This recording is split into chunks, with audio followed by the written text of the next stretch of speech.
Alright, तो अब हम बात करने जा रहे हैं चैप्टर नंबर 3 की, जो कि है करिकुलम यानी पाठ्य चर्चा को लेकर। ये करिकुलम क्या होता है, इससे रिलेटेड कौन कौन से कंसेप्ट्स हैं जो हमें ध्यान रखने हैं एग्जाम के पॉइंट ऑफ व्यू से। सबसे पहले देखिए, यहाँ पर टीचिंग को इफेक्टिव बनाने के लिए हमें एक मैप की जरूरत होती है, और वह मैप ही आपका एक प्रकार से कहा जाए तो करिकुलम होता है। मीनिंग एंड कैरेक्टरिस्टिक की अगर अपन इसके में बात करें तो करिकुलम यानी पाठ्य चर्चा क्या होती है, तो करिकुलम उन सभी प्लान्ड लर्निंग एक्सपीरियंस सब्जेक्ट्स और एक्टिविटीज का एक ग्रुप यानी सेट होता है, जिसे कोई एजुकेशनल इंस्टीट्यूशन लर्निंग ऑब्जेक्टिव को अचीव करने के उद्देश्य से डिजाइन करता है। लाइक अगर मान लो मेरा ये टारगेट है कि मुझे इस बार अपने कॉमर्स के अंदर जो बच्चे हैं जो कि जिन्होंने कंप्यूटर साइंस ले रखी है सब्जेक्ट के तौर पर, तो उनको मुझे यहाँ पर 100 आउट ऑफ 100 या 90 अबव लेके आना है, तो मुझे उस हिसाब से उसकी प्लानिंग तय करनी होगी कि भाई मुझे कम से कम इतने समय के अंदर इस सिलेबस को पूरा करना है। देन उसके बाद में मुझे इसके लिए यहाँ पर इन सब्जेक्ट को इनको पढ़ाना है वापस रिवाइज के तौर पर, फिर मुझे इन मुख्य कंसेप्ट को वापस इनको रिवाइजन के तौर पर, और साथ ही मैं इनके लिए मॉडल पेपर अटेंड करूँ। तो ये मेरा एक पूरा करिकुलम मैंने रेडी किया हुआ है। अगर मैं इसके हिसाब से चलूंगा तो सीधी सी बात है, मेरा कोई ना कोई यहाँ पर जो है ऑब्जेक्टिव मुझे अचीव होगा, नहीं तो मैं उससे पीछे रह जाऊंगा या मुझे रिजल्ट ऐसा अचीव नहीं होगा। यह केवल टेक्स्ट बुक्स तक लिमिट नहीं होता, इसे को करिकुलम और एक्स्ट्रा करिकुलम एक्टिविटी यानी अतिरिक्त गतिविधियां या फिर उसके रिलेटेड जो भी आपकी गतिविधियां होती हैं वो भी इसके अंदर आपकी शामिल की जाती हैं। यानी कोई मैं करिकुलम रीड कर रहा हूं तो उसका मतलब ये नहीं कि मैं खाली एक सब्जेक्ट को टारगेट करके सब्जेक्ट के चैप्टर की बातें करूं, नहीं, मुझे इसमें मेरी अदर जो एक्टिविटीज है ना वो भी इन्वॉल्व करनी पड़ेगी। उसको उस टॉपिक को कैसे समझाना है, या उसके कितने बार कितनी टाइम में मेरे को रिविजन, या उसके लिए टाइम भी, सेटअप की टाइम भी एक इंपॉर्टेंट इसके अंदर मेजर होता है। तो ये सारी चीजें आपके इसके अंदर आ रही हैं। अगली हम बात करते हैं यहाँ पर आपके एक करिकुलम से रिलेटेड इंपॉर्टेंट और रिलेटेड टर्म्स की। तो यहाँ पर देखिए इसके अंदर एक टर्म आई हुई है जो कि होलिस्टिक डेवलपमेंट क्या होता है, समग्र विकास जिसको कह सकते हैं। तो होलिस्टिक डेवलपमेंट क्या होता है, इसका मतलब लर्नर के एकेडमिक, मोरल और कल्चरल, फिजिकल और वोकेशनल सभी एस्पेक्ट्स का डेवलपमेंट करना। यानी होलिस्टिक डेवलपमेंट का मतलब होता है कि जो भी लर्नर होते हैं उनके जो भी एकेडमिक या उनके मोरल से रिलेटेड, या उनके बैकग्राउंड जो कल्चरल बैकग्राउंड है उससे रिलेटेड, या उसके फिजिकल रिलेटेड या वोकेशनल, सभी जो पहलू है ना वो सब आप डेवलप करते हैं। इसके अंदर ध्यान रखना, करिकुलम का मेन एम जो है वो आपका ये होता है। तो एक करिकुलम के अंतर्गत हम उसके ये सारे पहलू जो है ना वो डेवलप या इंप्रूव करने की कोशिश कर रहे होते हैं।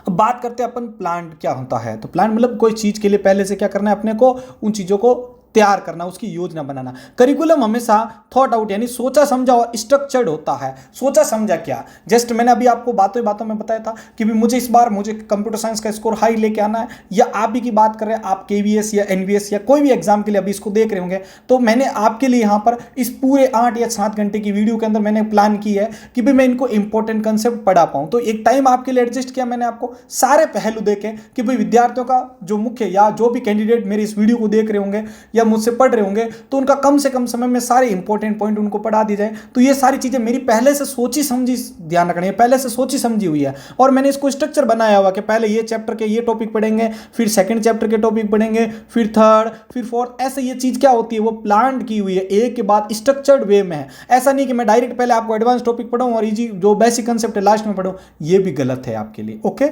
आगे अब बात करते हैं इसकी क्या कैरेक्टरिस्टिक हो सकती है आपकी। तो अगर अपन इसकी कैरेक्टरिस्टिक की बात करें तो पहला कंसेप्ट आता है जिसको कहते हैं अपन डायनेमिक यानी जिसको गतिशील कह सकते हैं। करिकुलम स्टैटिक नहीं होता है कभी भी। आपने एक बार जैसे मान लो मैंने डिसाइड कर लिया कैसा, तो वो चीज फिक्स नहीं हो सकती है, ध्यान रख लेना, ठीक है। यहां सोसाइटी की नीड, टाइम और टेक्नोलॉजी के अनुसार चेंज होता रहता है। लाइक मैं आपके लिए एक बात करूं कि मैंने डिसाइड कर लिया कि मैं आपको अगले 10 दिन के अंदर मान लो कि एक सिलेबस है उसका ये सब्जेक्ट पूरा करवा दूंगा। अब मैंने ये चीज सोच ली, कंफर्म कर ली, लेकिन देखो एनवायरनमेंट का कुछ नहीं कह सकते हैं, कुछ फिजिकल इश्यूज हो सकती है, फैमिली इश्यूज हो सकते हैं, तो क्या पता मुझे दिन के बीच में 2 से 3 दिन और भी यहाँ पर आउट रहना पड़े, मैं नहीं ज्वाइन कर पाऊंगा क्लास। तो इससे क्या हुआ, मेरा जो टाइम सेट था वो क्या फिक्स रहा, क्या नहीं रहा। तो ये फ्लेक्सिबल रहना चाहिए। ओके, तो ये चीज होगी। अच्छा, ये भी हो सकता है कि हम टारगेट लेके चल रहे हैं कि डेली के 1 घंटे की क्लास के अंदर मैं आपको ये टॉपिक पढ़ाऊं। क्या पता हो सकता है किसी एक टॉपिक के अंदर हम कभी ज्यादा डिस्कस करें तो उसमें 3-4 टॉपिक अगले दिन के लिए भी हो जाए, तो कोई चीज़ इसके अंदर फिक्स नहीं होती है करिकुलम के अंदर। हो सकता है कुछ कंसेप्ट आपको एक्स्ट्रा भी पढ़ाने को मिले, हो सकता है कि उसमें से कुछ गवर्नमेंट ने सिलेबस के अकॉर्डिंग डिलीट कर दिया तो वो नहीं भी पढ़ने पड़े। तो ये करिकुलम जो है वो आपका फिक्स नहीं होता है किसी भी एंगल से देखा जाए तो।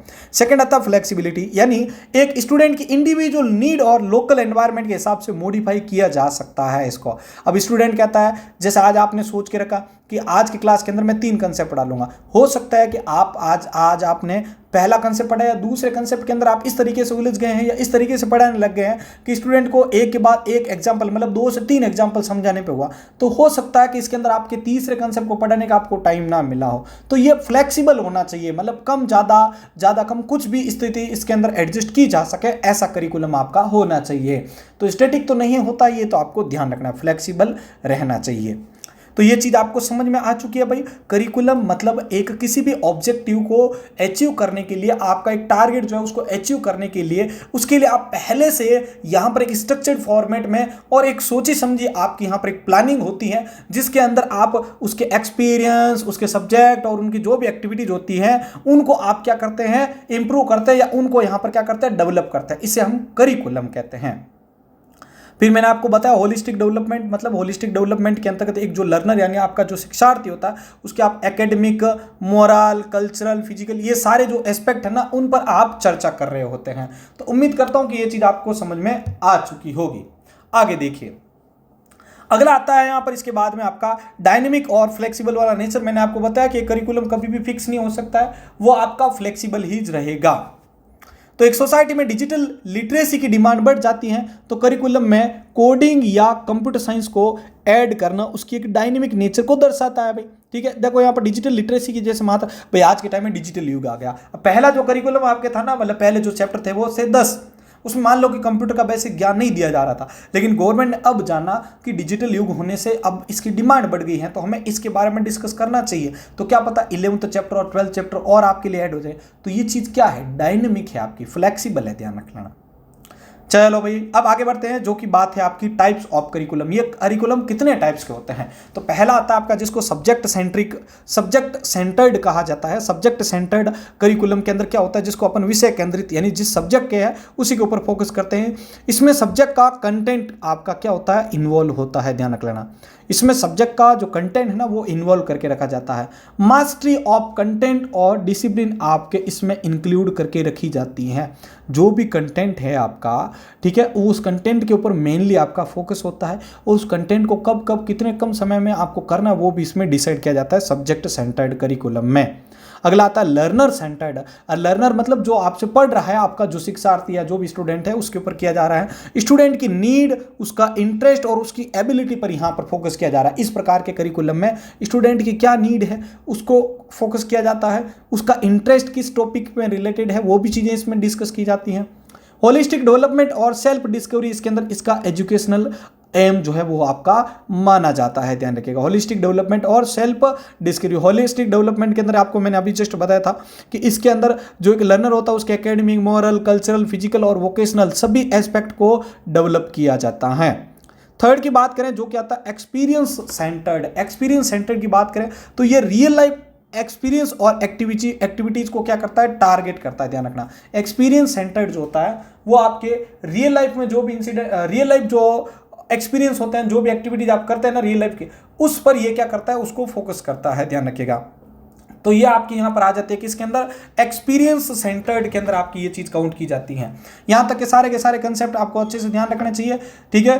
अगला देखिए यहाँ पर इसके बाद में अगला कंसेप्ट आपका जो आ रहा है वो आपका है लर्निंग बाय डूइंग। यानी इसके अंदर क्या होता है, एक्सपीरियंस सेंटर्ड के अंदर क्या करेंगे आप, ये इसका जो मेन फोकस रहेगा ना वो रहेगा आपका किसके ऊपर, लर्निंग बाय डूइंग। यानी इसमें जो स्टूडेंट होगा वो किसी चीज़ को क्या करेगा, प्रैक्टिकल करके समझेगा, ध्यान रखना। तो देखिए यहाँ पर लर्निंग बाय डूइंग की बात करेंगे तो इसमें कोई चीज़ को करके यानी प्रैक्टिकल करके इसमें सीखा जाएगा, समझा जाएगा। कोई प्रॉब्लम दी जाए तो उस प्रॉब्लम के लिए वो किस प्रकार से उसको प्रैक्टिकल, आप मान लो कि मैंने आपको कहा कि भाई आपको 1 से लेकर 100 के बीच की जो भी इवन नंबर है वो कोड के थ्रू आपको निकालना है, तो इसके लिए आप क्या कर रहे होंगे, प्रैक्टिकल करके उस चीज़ों को समझ रहे होंगे। तो यही चीज़ आपकी इसके अंदर आ जाती है एक्सपीरियंस सेंटर्ड। तो एक्सपीरियंस सेंटर्ड जो करिकुलम होता है उसके अंदर किसी चीज़ों को प्रैक्टिकल करके या लर्निंग बाय डूइंग के कंसेप्ट पर रखा जाता है। चलिए आगे बात करते हैं अपन इंटीग्रेटेड करिकुलम को लेकर, जिसको एकीकृत पाठ्य चर्चा के ऊपर रखते हैं। इसमें जो अलग अलग डिफरेंट सब्जेक्ट्स होते हैं ना, विभिन्न विषय होते हैं, उनके कनेक्ट करके पढ़ा जाता है। अलग अलग विषयों को क्या करेंगे, आपस में हम कनेक्ट करेंगे, फिर उनके थ्रू अपन कुछ चीज़ों को सीख रहे होंगे, ध्यान रखना। तो ये होती है किसमें, इंटीग्रेटेड करिकुलम के अंतर्गत। होलिस्टिक अंडरस्टैंडिंग और इंटरडिसिप्लिनरी लर्निंग इसके अंदर रखी जाती है, ध्यान रखना। तो ये 4 पॉइंट्स होते हैं इसके अंदर। सब्जेक्ट सेंटर्ड होगा तो उसके अंदर आप उसके सब्जेक्ट को टारगेट कर रहे होंगे, मास्टरी ऑफ कंटेंट और डिसिप्लिन की जिसकी बात करते हैं। लर्नर सेंटर्ड की बात करेंगे ना, तो इसमें स्टूडेंट की नीड, इंटरेस्ट और उसकी एबिलिटी को टारगेट किया जाता है। एक्सपीरियंस सेंटर्ड की बात करें तो एक्सपीरियंस की वर्ड जब भी आता है तो हमेशा ध्यान रखना उसमें रियल लाइफ इंसिडेंट्स और जो भी प्रैक्टिकल्स होते हैं ना, उनको इन्वॉल्व करके रखा जाता है। और अगर अपन लास्ट बात करें इंटीग्रेटेड करिकुलम, तो अलग अलग सब्जेक्ट को मिला के यहाँ पर जो है ये किन्हीं चीज़ों को यहाँ पर क्या कर रहे हैं, डेवलप कर रहे होते हैं। एग्जाम्पल के लिए सब्जेक्ट सेंटर के अंदर देखो, क्लास में सिर्फ हिस्ट्री की बुक पढ़ाना, तो ये किसको है, सब्जेक्ट को ही टारगेट किया जा रहा है। वो हिस्ट्री का टीचर होगा, वो सिर्फ हिस्ट्री को ही टारगेट करेगा आपके। इसी प्रकार से इंटीग्रेटेड की बात करो तो हिस्ट्री के टॉपिक जैसे इंडस वैली सिविलाइजेशन को जियोग्राफी, आर्ट्स और सोशल साइंस से कनेक्ट करके भी पढ़ाया जा सकता है। तो ये इंटीग्रेटेड, ये वेरी इंपॉर्टेंट है, लास्ट वाला ध्यान रखिएगा। इंटीग्रेटेड में आपको क्या है भाई, आपका एक सब्जेक्ट है उसको अदर सब्जेक्ट के साथ रिलेट करके आप पढ़ा रहे हैं, तो ये चीज़ इंटीग्रेटेड के अंदर आती है। उम्मीद करता हूं कि ये आपको जो करिकुलम के टाइप्स है वो याद हो चुके होंगे। 4 टाइप्स है, subject centred, learner centred, experience centred और एक लास्ट था आपका इंटीग्रेटेड करिकुलम। ठीक है, तो ये 4 चीज़ें आपके इसके अंदर आ जाती हैं। लास्ट में मैं आपसे वापस डिस्कस करूंगा। अब हम बात करते हैं थर्ड पॉइंट की, जिसका नाम है difference between curriculum and syllabus. पाठ्य चर्चा यानी जो करिकुलम है और सिलेबस, इन दोनों में क्या डिफरेंस है आपके। ठीक है, तो ये दोनों अब देखो आपके सेम लग रही है ना, आपको कंफ्यूज भी करोगे, लेकिन देखो इसके माध्यम से समझते हैं, अच्छा याद होगा। पहले हम इसकी स्कोप की बात करते हैं। पाठ्य चर्चा यानी जो आपकी करिकुलम है, इसका क्या स्कोप होता है, सिलेबस का क्या होता है। अगर अपन एक बात करें करिकुलम को लेकर, तो इसका जो स्कोप होता है वो ब्रॉड यानी बहुत ज़्यादा बड़ा होता है। इसमें सभी एक्टिविटीज़ को क्लासरूम के अंदर की हो या बाहर की हो, वो सभी इसमें इंक्लूड करके रखते हैं। लेकिन सिलेबस की बात करें तो वो नैरो होता है। भाई सिलेबस में मैंने आपको बोल दिया कि सिलेबस में 1 से लेकर 12 तक ये चैप्टर है, ये आपको पढ़ना है, तो ये क्या हो गया, एक फिक्स हो गया आपका।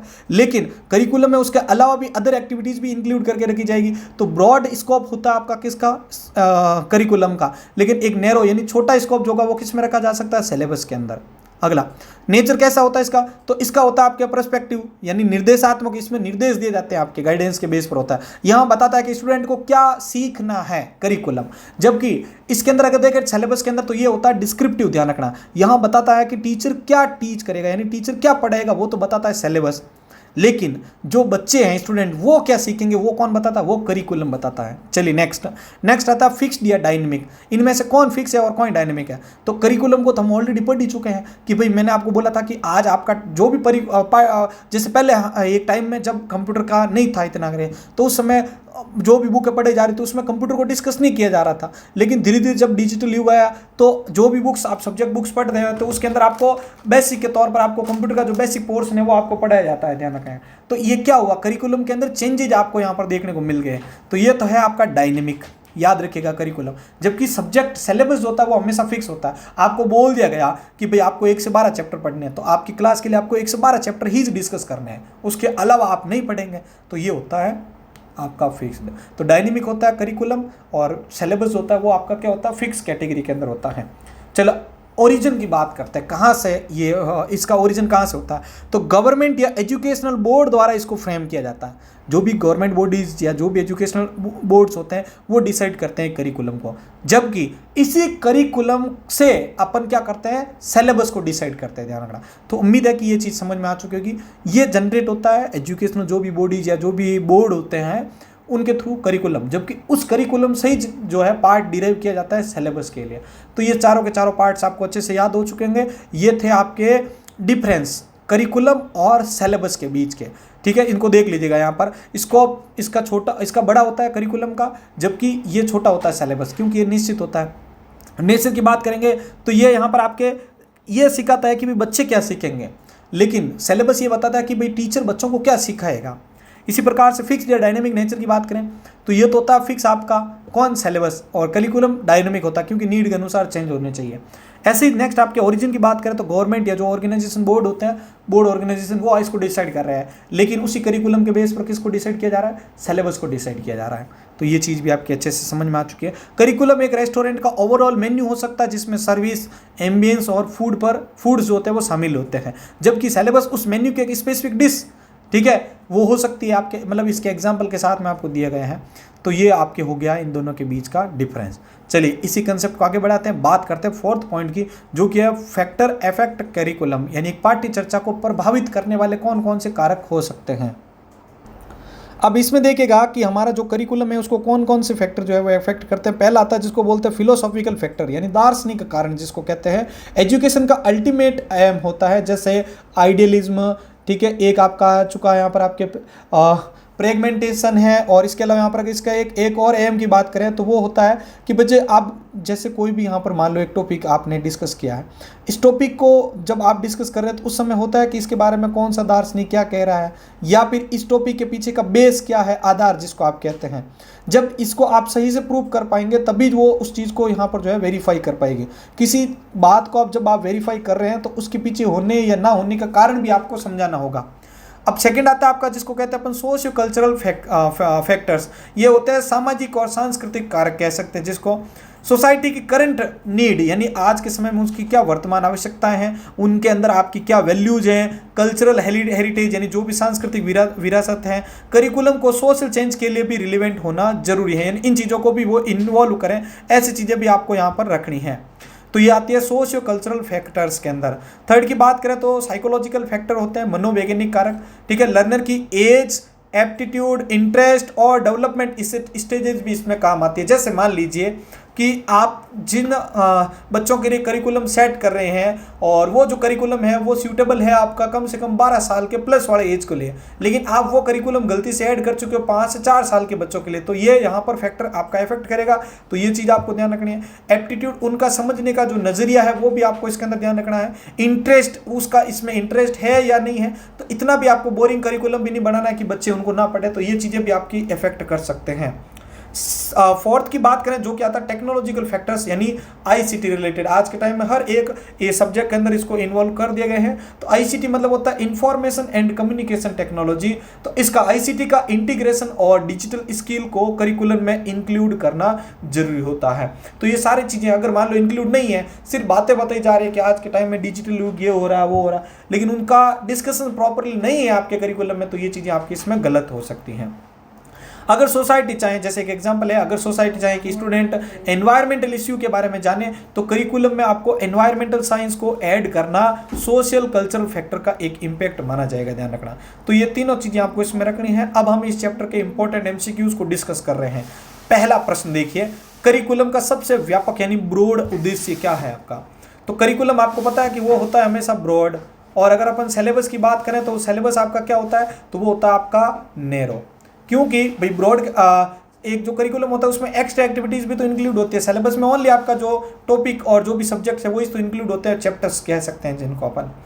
तो यहाँ पर कहा गया है कि जो करिकुलम है वो ब्रॉडेस्ट है। इसका पीछे का क्या उद्देश्य है, क्यों? तो इसका कारण है आपका शिक्षार्थियों को समग्र विकास को यानी खाली हमारा जो टारगेट उसका सब्जेक्ट का मैट्रिक्स तो डिस्कस नहीं करना है। सब्जेक्ट मैटर तो कौन करेगा, सिलेबस भी डिस्कस कर सकता है। तो ये आपका फॉल्स हो गया। इसमें भी ओनली उसका अच्छा स्कोर लाना ये भी नहीं है। अगला, ensuring the holistic development of learner, यानी जो बच्चा आपके सामने बैठा है उसका ओवरऑल परफॉर्मेंस आप इंप्रूव कर रहे हो, उसको पूरा ओवरऑल डेवलपमेंट अगर आप उसके लिए कर रहे हो तो करिकुलम बेटर होना जरूरी है। सी वाला ऑप्शन सही है इसमें। क्वेश्चन नंबर 2 की बात करते हैं अपन। जब एक पाठ्य चर्चा को यानी आपका जो करिकुलम है उसको समाज की बदलती आवश्यकता यानी चेंजिंग नीड के अनुसार बदला जाता है, तो यह पाठ्य चर्चा कौन सी विशेषता को दर्शाती है? ठीक है, जो भी आपका समाज है, सोसाइटी, उसके नीड के हिसाब से अगर आप अपने करिकुलम को चेंजेस करते हो तो ये किसको दर्शाती है, तो ये डायनेमिक को। ठीक है, अभी मैंने बताया था आपको डायनेमिक होता है करिकुलम, और सिलेबस होता है वो क्या होता है आपका फिक्स होता है। ओके, अगला प्रश्न, तो इसमें सी वाला ऑप्शन सही है आपका। थर्ड क्वेश्चन है आपका, करिकुलम और सिलेबस के बीच का मुख्य अंतर क्या है? अभी ये हमने डिस्कस किया था, जो आपका करिकुलम है वो ब्रॉड होता है, जबकि आपका जो पाठ्यक्रम यानी वो नैरो होता है, संकीर्ण होता है कह सकते हैं।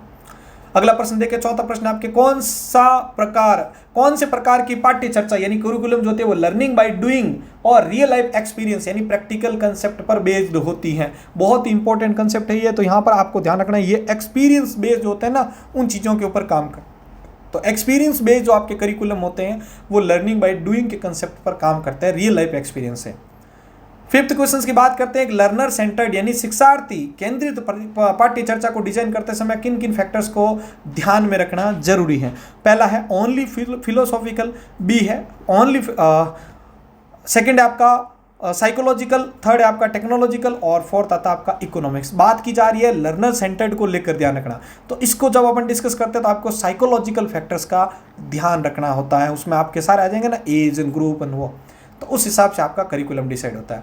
देन लास्ट क्वेश्चन आपका इंटीग्रेटेड करिकुलम का मुख्य अंतर क्या होता है। इंटीग्रेटेड वर्ड आपको ट्रिकी याद रखना है कि जब अपन एक सब्जेक्ट को मल्टीपल सब्जेक्ट के साथ रिलेट करके या कनेक्ट करके पढ़ते हैं तो वो इंटीग्रेटेड होता है।